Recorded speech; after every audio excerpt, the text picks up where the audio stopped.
I've got to get up here and I'm going to rinse this gutter system out. Do you remember?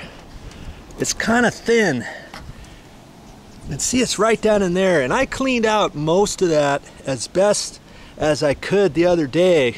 Couldn't really get my hand in there, so now I can comfortably rinse that stuff out all the way down the downspout and down onto the ground.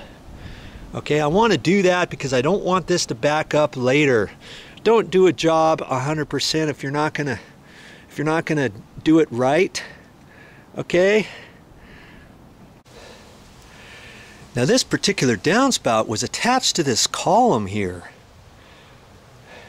and it didn't have a strap on it or anything. They just drilled a hole into the face of it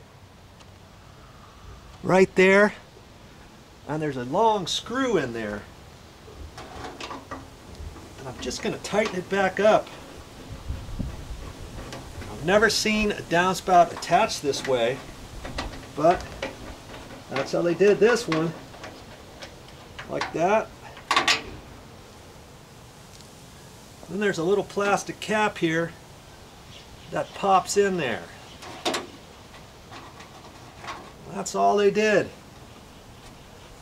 Now there's no strap on there. That's kind of slick. That might come in handy for you depending how you're going to mount your downspout.